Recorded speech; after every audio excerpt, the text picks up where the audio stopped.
We are here because we are dedicated to helping the entire CrossFit community.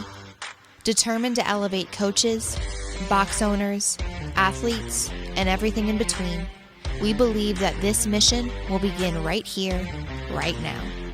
While this time and this goal begins with you, our hope is that you take this fire ignited within you and weave it into your own life with the same unrelenting passion to give those you have the privilege of coming in contact with the best hour of their day. Back in your lives, the best hour team, Fern, Ackerman, young Katie. Young Katie. So I got to tell you something. The other day I was walking. I was about you to say that. News. So the maintenance guy who works at the apartment complex that Tyler and I live in, his name is Tommy. Of that guy. Careful of Tommy. Well, I was walking Jack, our dog, and he said, "Hey, young Katie," and that threw me because I was like, "Why did you call me that?" Do you watch? I guess he listens. To the podcast? Yeah. Are you a CrossFitter? Yeah. Did we just become best friends? Did we just become best friends? Yeah. So that was fun. You know, as an influencer, it's also fun to see others become an influencer. You know, like almost like I'm a coach to influencers as well now. You know, Sure. Like CrossFit level 4 coach, level 5 influencer. Are you saying that I've like gleaned from you because you're an influencer? I'm like catching the tails of that. Yeah, you can't help but do it. Like you attach yourself to a rising star, Katie. Number one, Jay has no idea what the term gleaned means, so that was lost on him. I rolled with it. I was like, I think I understand where this is going. I wrote it down to look up later. Yeah.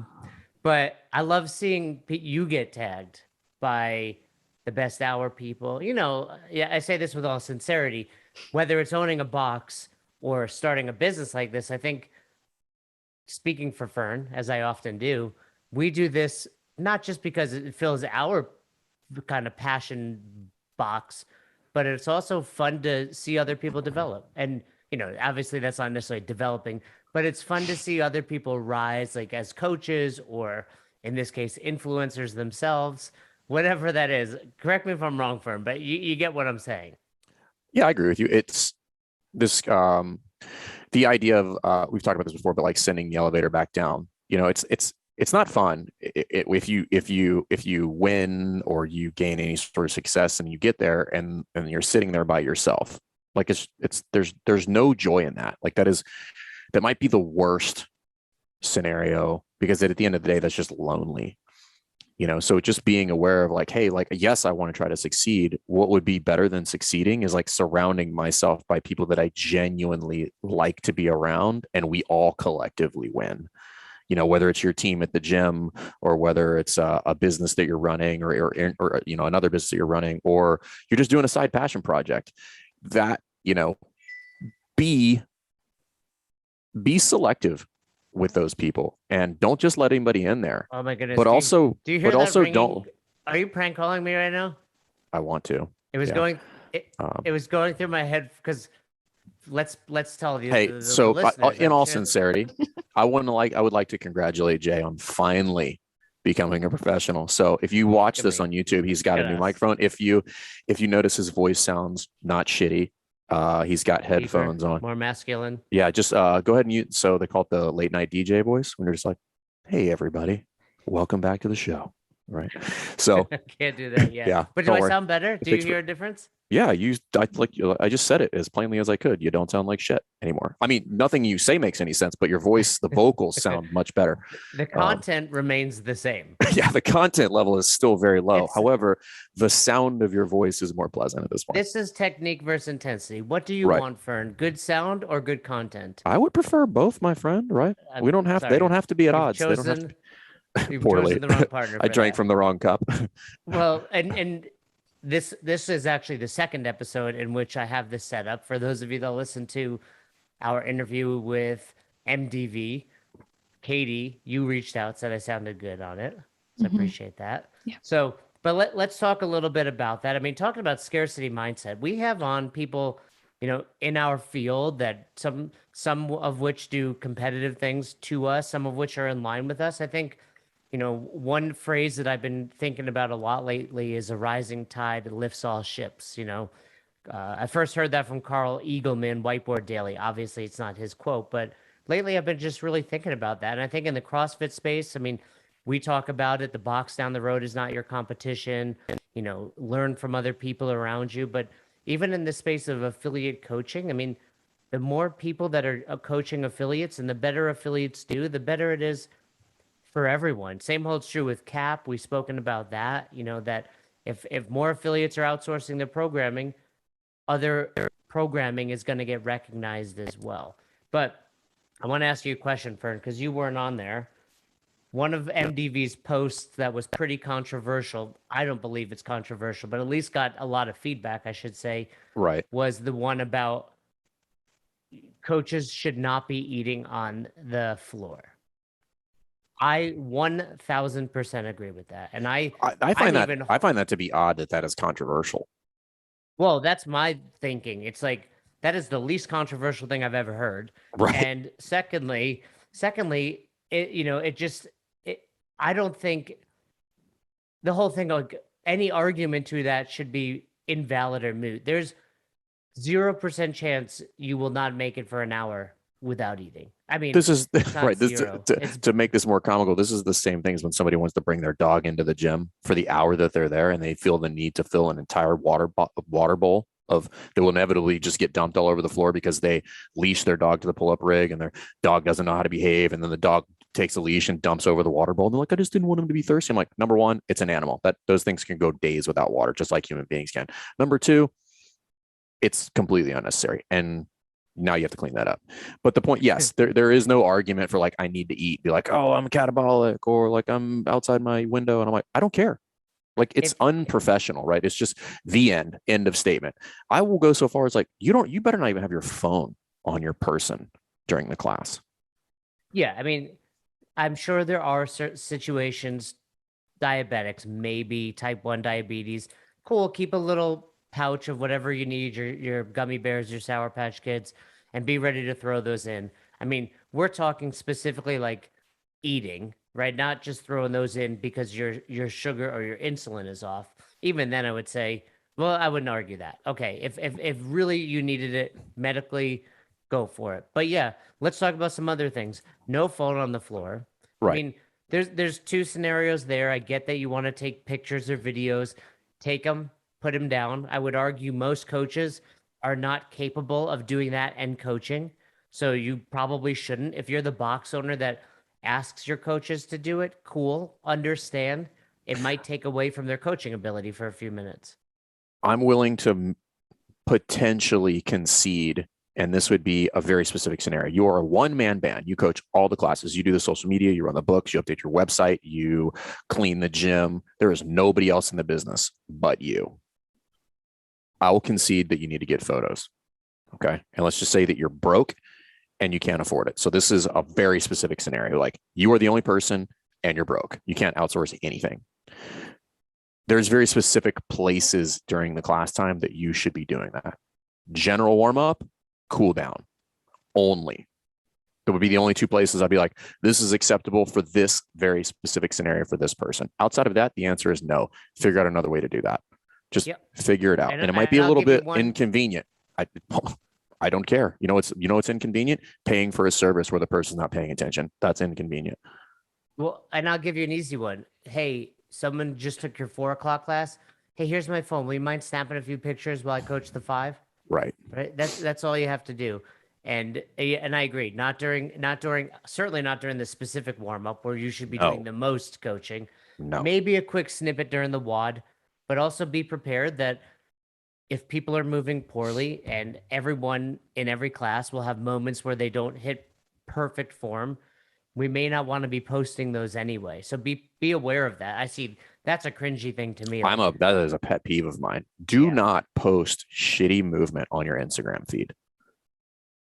And it's not to say that it doesn't happen, right? Like it definitely happens. We're not going to highlight it, right? Number one, it doesn't look good on the person that you took that photo of. Like, think about them. They're just like, hey, I took this picture of you. And they have like, they're doing the old high school power clean with a muted hip and they're on their toes, and they just look like a bag of trash. That's not what we describe as highlighting your members. So, what's your opinion on a coffee on the floor or an energy drink? I don't think you should be carrying it. Like if you desperately need a sip of coffee, walk over, take a sip, and then put it back down. This goes back to, the kind of the concept we talked about in the podcast the other day, which is, broken windows, broken business. At the end of the day, it does not matter what you think about coffee. The only thing that matters at the end of the day is the perception of the end consumer. Right. And if you're walking around with your hands in your pockets, drinking a coffee like this, it looks lazy.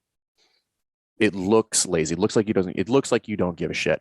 And you might be so dialed in to that movement that's going on where you're just like analyzing, you're running through the points of performance, you're like getting ready to throw out the world's most amazing cue. It doesn't matter. You look like you don't give a shit. Perception is very important when it comes to customer service. And what's far more important and what's far more beneficial is that if you look like you're being attentive, chances are you're being attentive. If you look like you're not engaged, chances are you're not engaged. And you can tell me all the bullshit you want about, like, I was paying attention, I was totally looking at it. I'm like, probably not. And if you were, it wasn't to the degree with which you could have been coaching. So at a bare minimum, and I'll go best case scenario, is like you were inefficient or less than optimal with regard to your coaching at that time. One of my former coaches, shout out to Kevin Cahoe, he used to always say perception is reality. He's a Navy guy too. So you guys would both good and bad, by the way, both good and bad. Right. The bad would be like the perception that somebody's busy. So like you're a perfect example, Jay. It's like, I'm so busy. Like, we know you're not busy. You're the guy. If you worked in an office, you would be the guy sprinting around with a clipboard and be like, hey, Jay, you guys, I go, nope, I'm busy. But nobody ever actually knows what it is that you're doing. You're like, Jay, where's my stapler? Yeah, where's my stapler? Yeah, we're gonna have you move down to the basement, Jay. So no coffee, or if you do, keep. I mean, I have some empathy. 5 a.m. person. If you listen, I bring coffee there, but I will go drink it maybe during a break, right? Be like, all right, guys, grab your stuff, go to the bathroom, whatever. If you need questions from me, boom, quick sip, but I'm done after that. You should not be holding it or walking around with it or anything like that. Same reason we don't have. We kind of like really encourage people not to carry the PVC pipe around. It's an inhibitor, whether you realize it or not. You and I have both seen it, hundreds upon hundreds of times, just like doing nothing but taking that thing out of their hands. They're almost forced to be more engaged. And all of a sudden they'll just start queuing more for no reason because it's a binky, right? I have this, I feel safe, and I just sit here and I feel safe. And I'm like, well, your job is not to feel safe. Your job is to engage as much as humanly possible. Yeah, I think, that's a simple solution. And if you listen to the MDV interview, I talked a lot about coffee. I've been delaying my coffee. Turns out you survive. I was not sure if I would survive. Yeah, you're not going to die. How quickly from the alarm going off to having your first sip of coffee in the Fern world?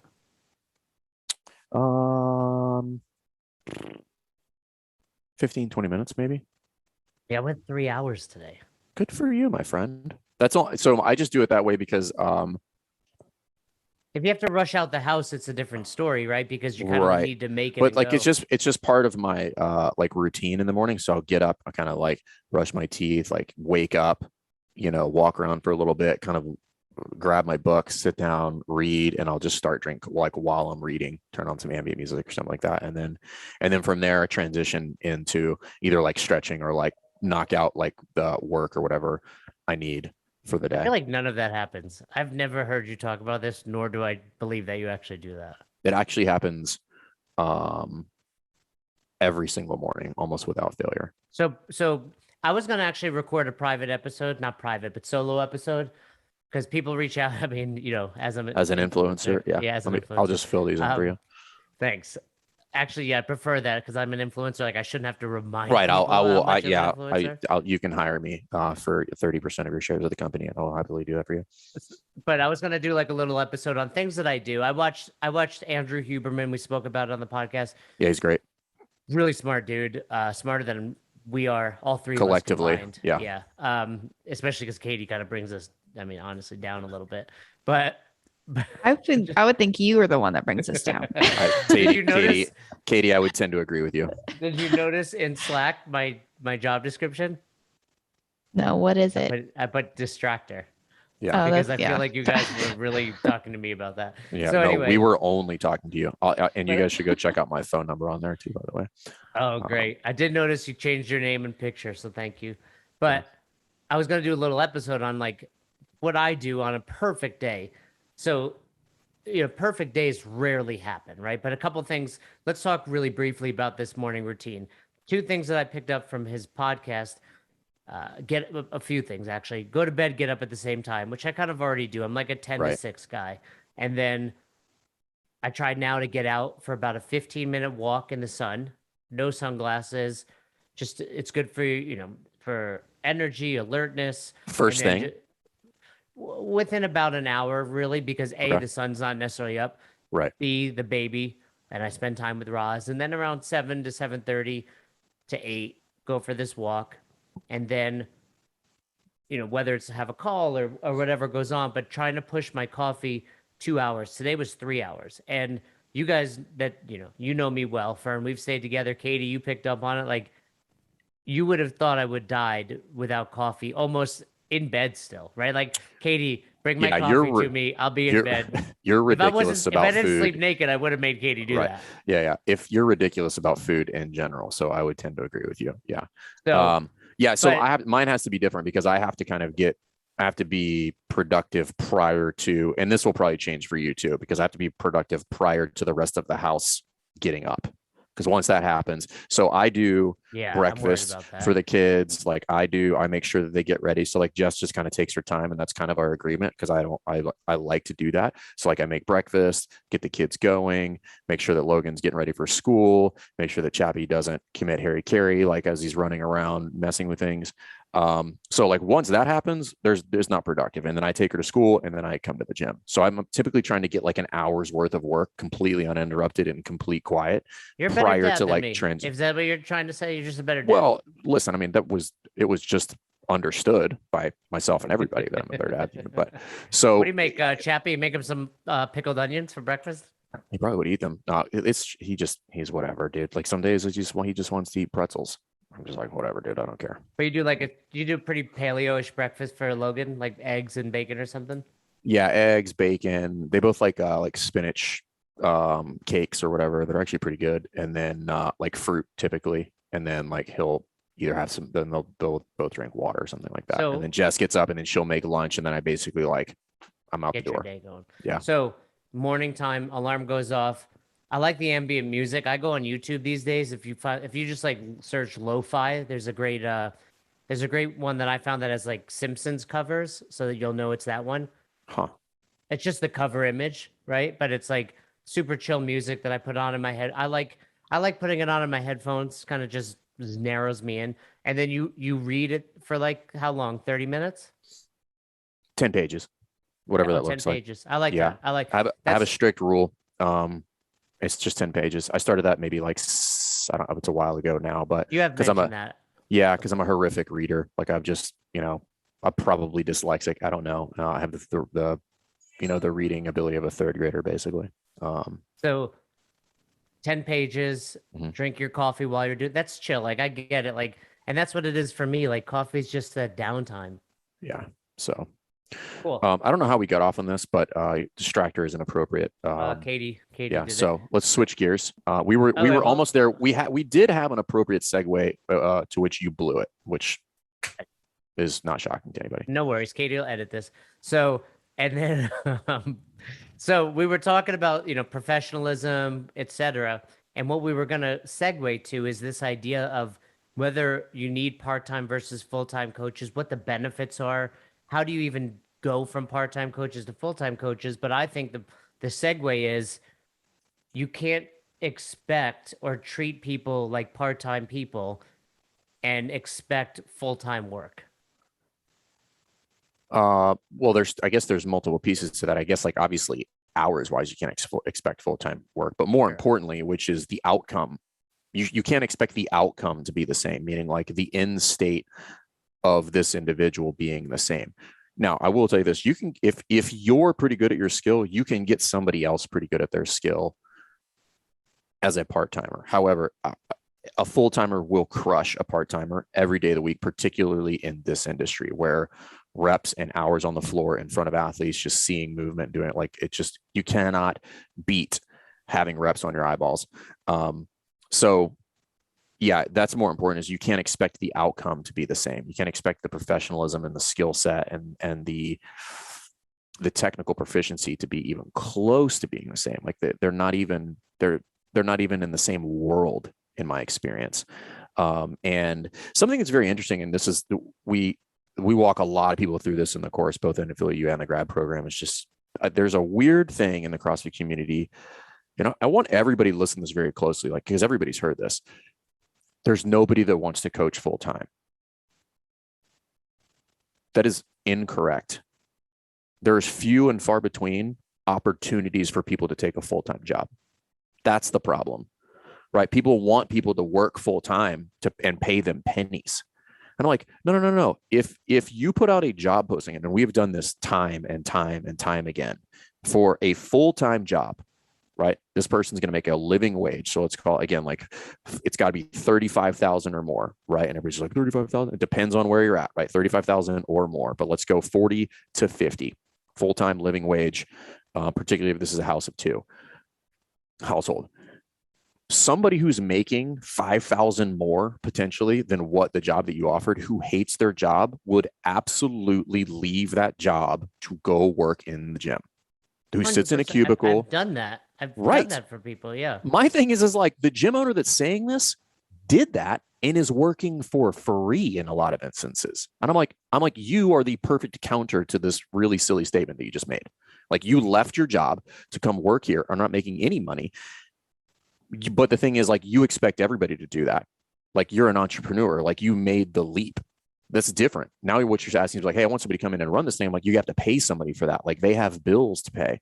You made a different decision, which is I'm going to eat shit for a little while until I can get this thing up and running. But if you put that out there, you will find a coach. I'm not saying you're going to like all of them, but I'm telling you, there will be takers 1,000%. Well, then your job is to sift through all of those people and find who fits the mold. Especially because the goal would be, hey, you're not going to be at this pay rate forever. And a box owner should realize, they probably don't, something I want to talk to you about another episode is the fact that I would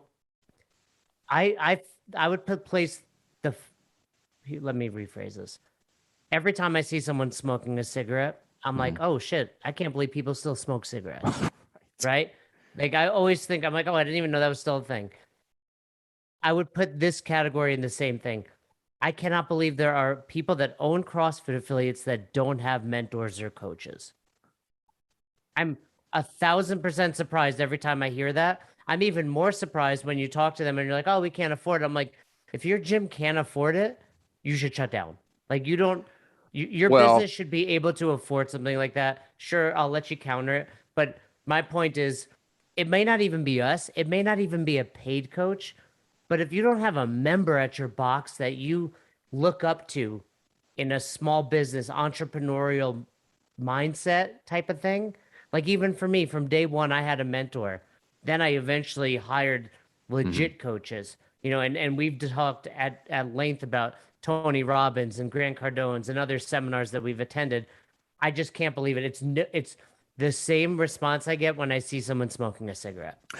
I mean, I can't believe it, because you and I were both those people at different points, right? So it's the evolution of a business owner per se. It just is with regard to like how serious are they about doing this, right? And far more often than not, most people will make the wrong first investment in the business, which is they're going to purchase a thing, or like, I need equipment. And the longer I do this, the more and more I am supremely confident in that the first investment in your business post yourself should be a full-time employee.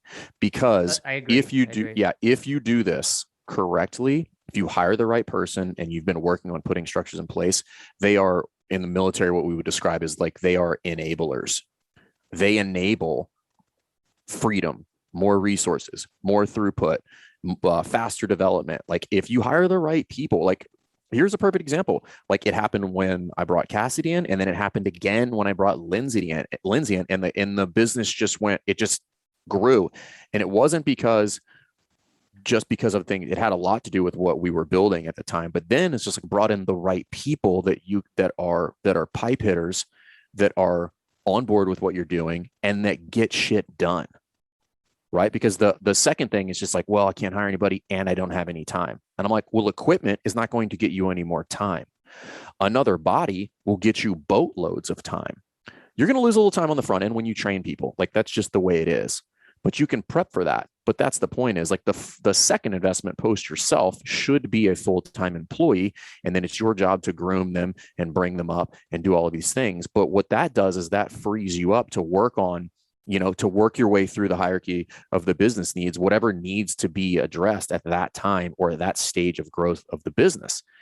And far too often people are freaked out by that to either not make the investment in themselves or the coaching staff. And I think it's because if I buy a thing, it's tangible. It's like, look what I bought here. Like, see, I got this GHD, or these barbells spin. And I'm like, cool. That has zero ROI, right? I'm not saying you shouldn't buy barbells that spin, but that's down the road. Do you have a barbell? Check. Got it. You don't need a new one right now. You should probably just clean that one and then get a full-time coach. Not to say that you get a full-time coach for $300, but you see where I'm going with this. No, and that's why I brought it up, because I think a mentor would tell you that. And, it's one of those scenarios where, hey, we're going to bring somebody on. I can't afford what you're making at your full-time job.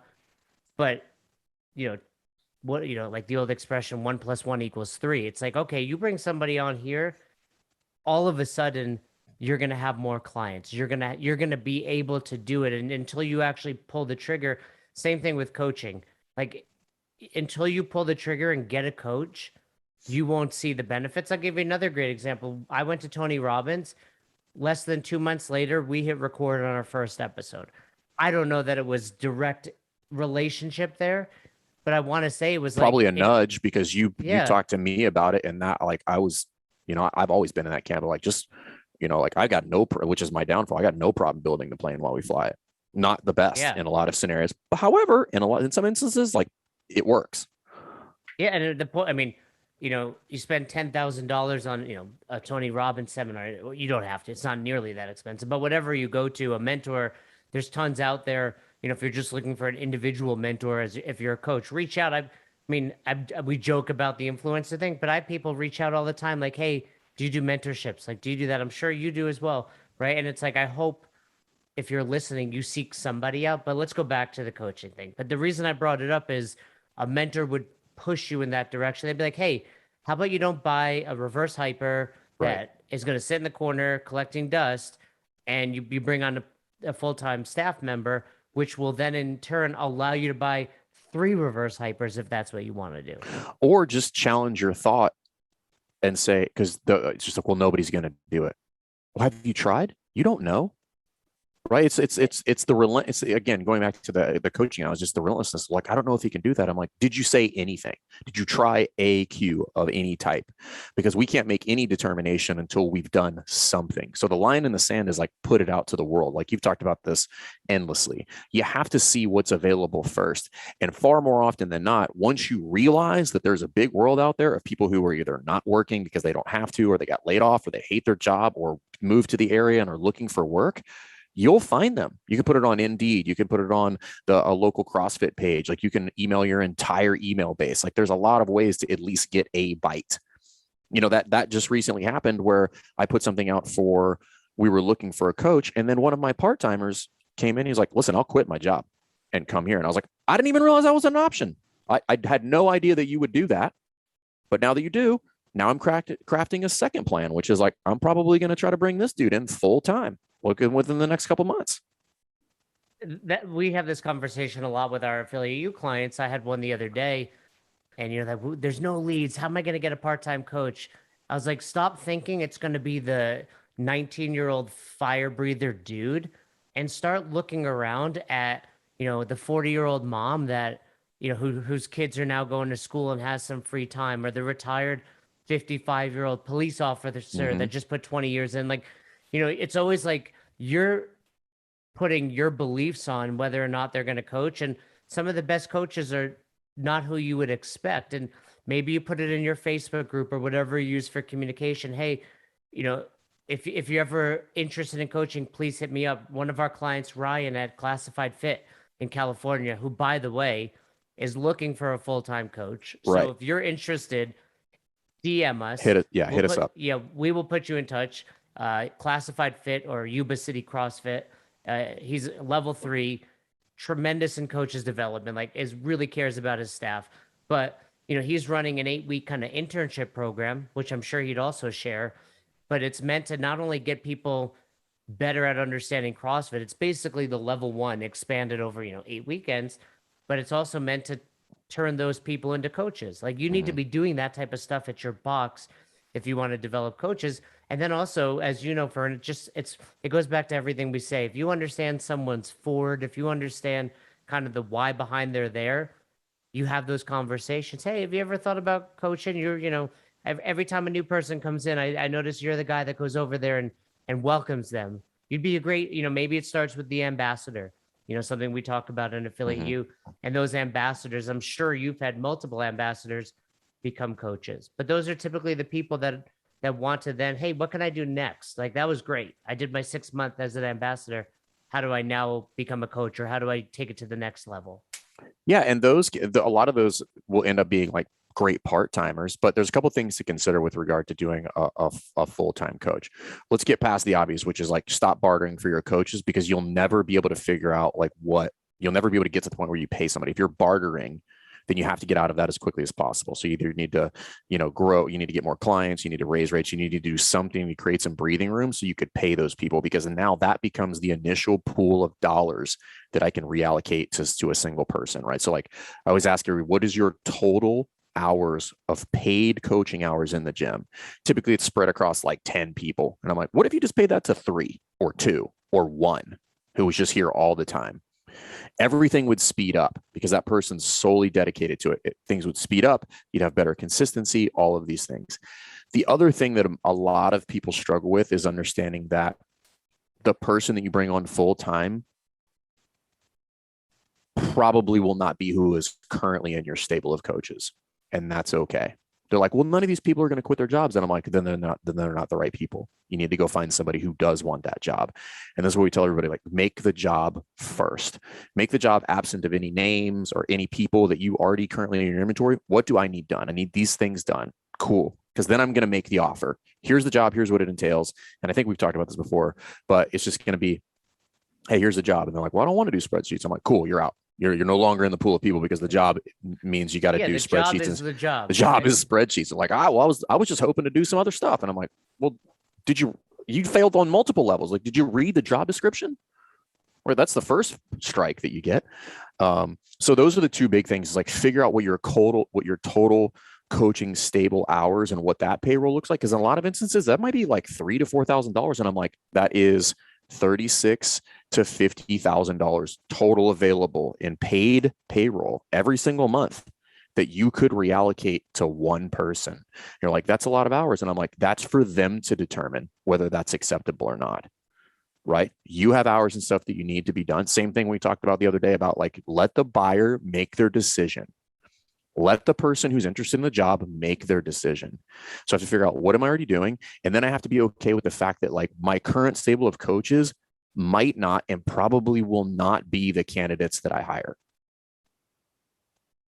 And in addition to that, that's not including, if you have an onboarding program, they have the potential to maybe earn a little bit more, or run their own 8-week running program in the summer. There's lots of opportunities there as well. And again, the whole premise would be, by bringing on your first full-timer, you're going to open up your time, which allows you to work on the business, not in the business, which will ultimately allow you to make more money. Now, with that being said, you can run a pretty successful affiliate with a bunch of part-timers. Yeah, you can do it. The ceiling is low. The ceiling is low, and the expectation, most of the stress we see from affiliate owners with their coaching staff is their expectations are too lofty relative to the position. the person that coaches 2 hours for you, even if you're paying them 25 an hour, 30 an hour, which is nice, but has a full-time job and a family, they want to come in, they want to coach, they want to leave. And then you're like, but they don't show up to every meeting, but they don't, Right. help clean up the gym, but they don't, run these events. And it's like, they're making $50 a week and they're taking 2 classes off your plate. Like, Right. just be appreciative of that. And if you expect more, have it loaded, have that conversation prior to giving them the position. Have them sign the contract that states specifically, we have a monthly coaches meeting. You will get compensated for it, but we expect you to be there, Right. Have those conversations. And something else to consider, which is with these people, this is a tough one, right? Like making this leap in order to do that can be really, really tough. So again, you have to go through all of these wickets in order to make that happen. If you can figure out if the math works and what you need and all of those things, when you hire the first person, it's really hard. The business will speed up if you've done things correctly. The second one comes faster. The third one comes even faster than that. Right. So as you do this snowball starts to roll, and then you'll find yourself free of a lot of things, right? I can start divvying out all of these other things. And not only will you just start, and this is something I think people fail to do, is as the team grows, everybody just operates on the exact same bandwidth, meaning, hey, we had a set amount of work. So as the team grows, your job as a leader now becomes to push the envelope on the number of things that we're doing, right? So whether like we need to step up our social media game or we need to do separate programs and other, but like as you bring on more people, your job is to fill their plate, not just have them operate on this 20 hours or whatever that they coach, right? That now becomes my responsibility, is to make sure that people get fed. And it starts with the first one, but I promise you, if you can get the first one and it's the right person, the second one will come faster than that. And the third one will come faster than that. So if we're looking at this timeline, my first one took, I don't know, way too damn long. The second one took, probably 2 years. And the third one will probably be a year after the second one. Yeah. And with that being said, you need to be realistic with your expectations. You can't hire someone. Here's what happens too, right? They hire someone, they realize, oh, now that I've worked on the business, there's so much more we can be doing. Okay, here's our agreement, but I need you to actually do all of this too. And then it's like, there's no other job out there where it's like, I mean, maybe there are, but you would not want to work there if your boss is like, hey, let's keep your pay the same, but I'm also going to need you to work, 10 extra hours ongoing. You'd be like, no, I'm willing to do that, but we need to talk about pay. So box owners, be willing to do that as well. Yeah. So, I mean, at the end of the day, like if you really want to make this a thing, and let's just state this very clearly. If you are a gym owner who has all part-timers, and if I look at this paper, absent of like what's going on in the gym, and it's a business with one employee, and that employee happens to be the owner, that by definition of that would not fall in the category of a healthy business, because the business dies without you overnight. Like if you didn't show up, the business would fall apart. You have to create something that's sustainable. How much you kind of insert or extract yourself from the business is based on the vision that you've built and what you want to accomplish. But the first thing that has to happen in order for you to be healthy and in order to thrive is there have to be other people that can drive the train in your absence. How much or little of that they do is completely up to the vision that you've built. But if you want to get this thing moving and you want to really make opportunity for other people, which is the whole point of all of this, then you have to start driving towards getting a full-time employee and get off of this thing where I operate my business on free labor, because that's not real life. So you never miss an episode of the podcast, subscribe to our YouTube channel and on all major podcasting platforms at Best Hour of Their Day. Thank you so much for tuning in and for being a part of the best hour of our day. See you next time.